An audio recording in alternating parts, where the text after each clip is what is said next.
Hello there, English learners. Welcome back to another episode of the English Leap podcast, the place where your language skills and your confidence grow together. I'm Michael. And I'm Alisa. Whether you're studying English, chasing a big dream, or still haven't opened that fitness app you downloaded 6 months ago, this episode is for you. Because today, we're talking about something almost everyone secretly struggles with. Okay, Alisa, tell the truth. Have you ever planned a whole new routine, felt super pumped, and then celebrated with 3 hours of scrolling before doing anything at all? Honestly, yes. I once bought a fancy planner, colored tabs, sticky notes, everything, and then spent the entire afternoon watching cooking videos instead of cooking. Classic. That's exactly the mood of today's episode. We're talking about a feeling so many people quietly deal with. Having huge dreams, but very little drive to chase them. You've got the vision board, the playlist, the notebook full of plans, but somehow you still end up reorganizing your bookshelf instead of doing the actual work. Exactly. We want the result without the effort. Sound familiar? That's what we're digging into today. Why simply wanting something is never enough, and how to close the gap between wishing and doing. And if any part of that sounds like you, even a little, you're exactly where you need to be. We've made a free PDF guide just for this episode. It includes the main ideas, comprehension questions, and grammar exercises to help you turn today's listening into real progress. You'll find the link in the description.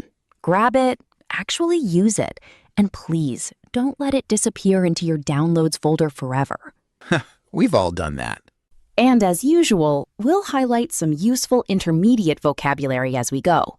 Right. And later, our friend Daniel will walk you through them in Daniel's Word Corner, explaining what they mean and how to use them naturally. So now that we've introduced today's topic and admitted a few of our own bad habits, let's really get into it. Right, because dreaming big but not following through isn't just a random habit. It's a pattern. And if you don't notice it, it can quietly keep you stuck for years.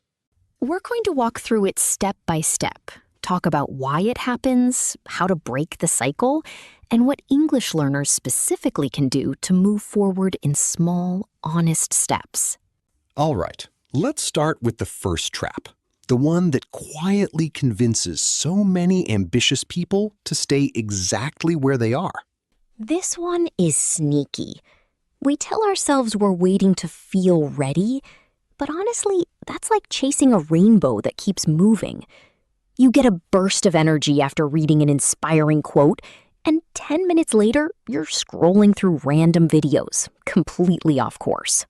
Guilty as charged. Last week, I read a post about becoming your best self, so I bought new notebooks, made a playlist, and then took a 2-hour nap. It's funny how easily we mistake feeling inspired for actually doing something. Exactly. That's the rainbow.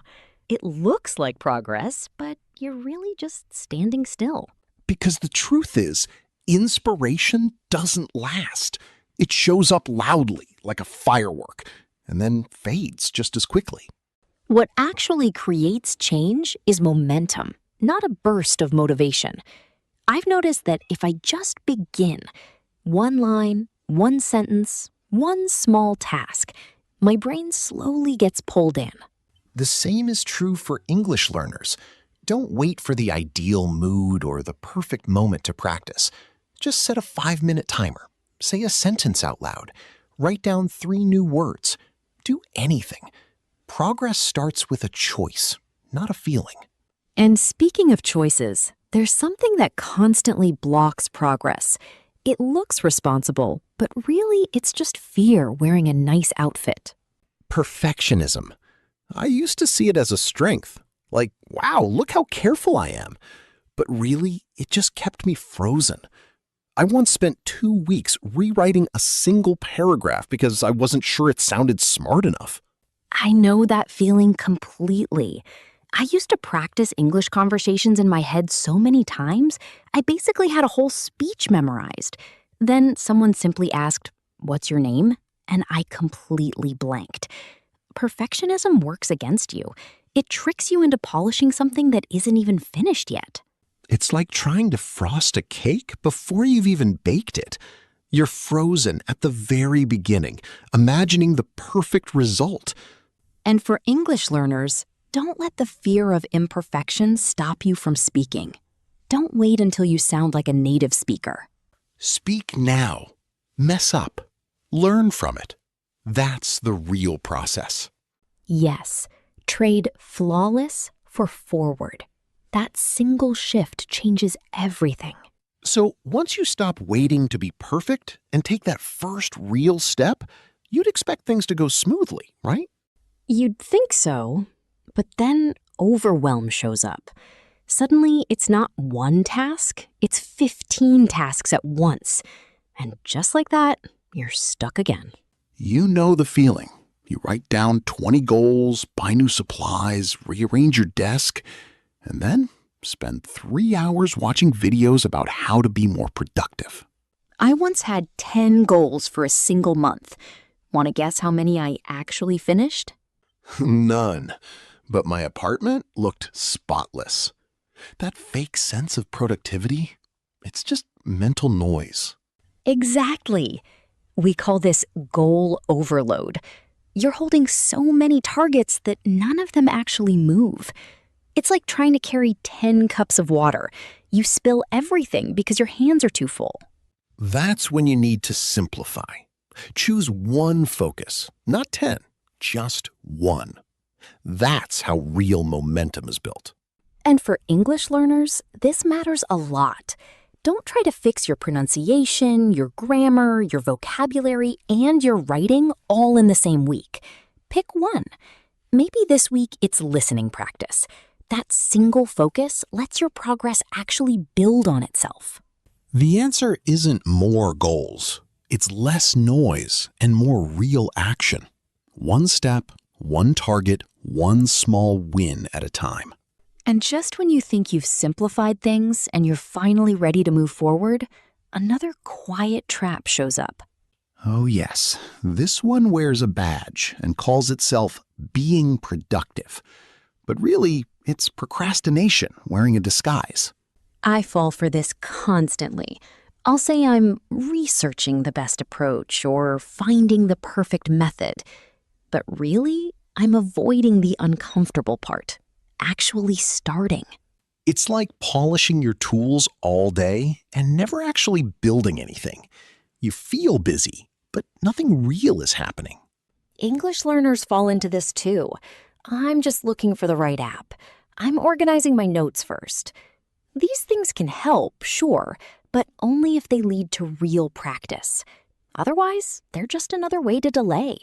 Here's a useful question. Ask yourself, am I preparing to act or am I avoiding it? There's a big difference. Don't let the planning stage become a permanent home. Start messy. Say one sentence out loud. Watch a short clip and repeat what you hear.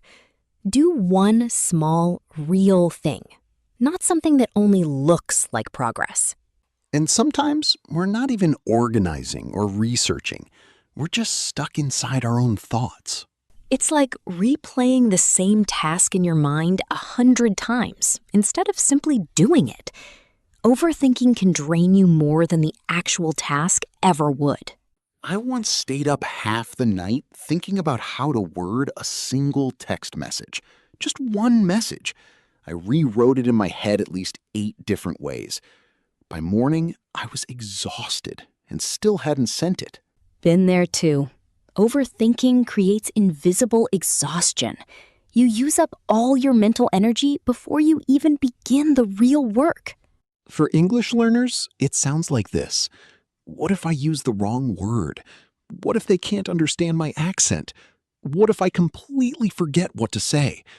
By the time you've imagined every possible mistake, you've already talked yourself out of trying. Here's a shift in mindset.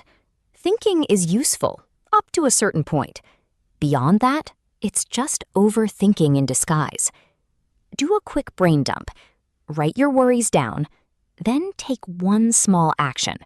That resets everything. Say the sentence anyway. Record your voice. Make the mistake and keep moving. Overthinking never teaches you as much as simply doing does. And you know, Michael, that leads us to something people don't talk about enough. What looks like laziness is often just fear wearing a clever mask. Completely true. I remember staring at an empty page for an hour, telling myself I was just tired. But underneath that, I was actually scared the work wouldn't be good enough. Fear can completely freeze you. It convinces you that avoiding the attempt feels safer than risking failure. And that fear shows up in many forms: procrastination, overthinking, avoidance, all of it. For English learners, it might sound like, I'll speak once I'm more advanced. Or, what if people laugh at my accent? But here's the honest truth. Fear is completely normal. And the only way past it is straight through it. Start small. Say one sentence out loud. Ask one question. Make a small mistake, then keep going. That's not weakness. That's courage in action. And once you stop letting fear steer the wheel, here's your next move. Make your very first step absurdly easy.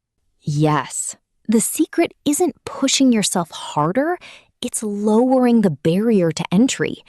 Imagine trying to go for a run in your work shoes. Of course you'd hesitate. But what if the only first step was simply putting on your sneakers? That's the trick. Reduce the effort needed to just begin. Personally, I wanted to read more, but I always felt too busy. So now I leave a book right on my pillow. No searching, no setup, just pick it up and read one page.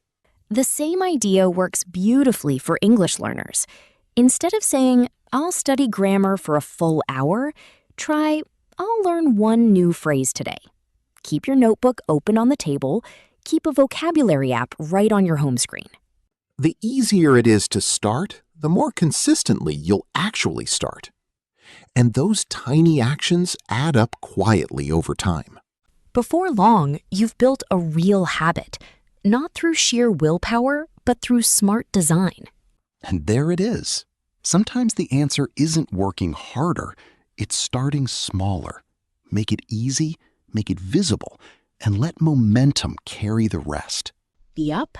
And now that we've covered all 7 points, we hope you're leaving not just inspired, but ready to take one small step forward, whether that's for your goals, your English, or honestly, both. And of course, we introduced quite a few useful words and phrases along the way. So it's time to pass things over to Daniel for today's vocabulary breakdown.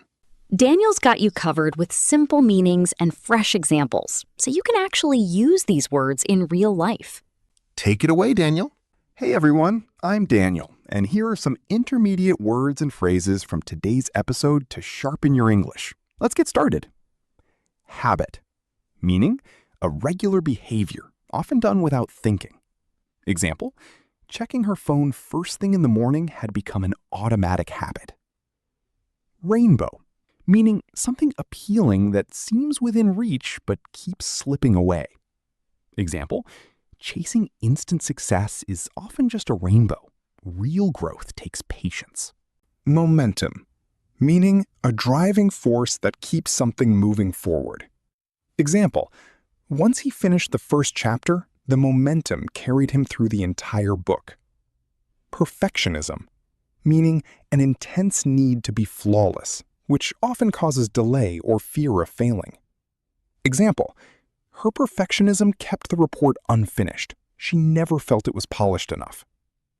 Blank, meaning to suddenly forget everything you meant to say. Example, he blanked completely during the presentation and had to start over.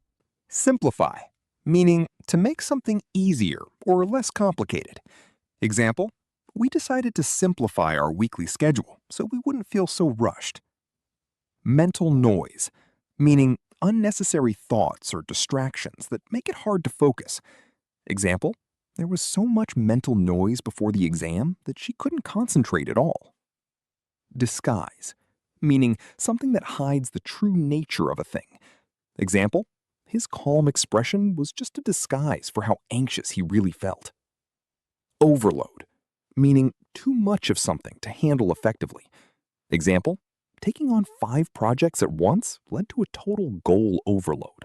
Frustration, meaning the feeling of being upset because something isn't working the way you expected. Example, the frustration grew as the internet kept disconnecting during the call. Barrier, meaning something that blocks progress or makes a task harder to begin.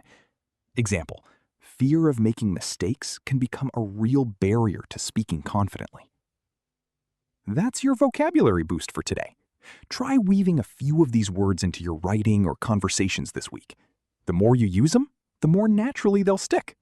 See you next time. Thanks, Daniel. That was really useful. Those words are going straight into my next conversation.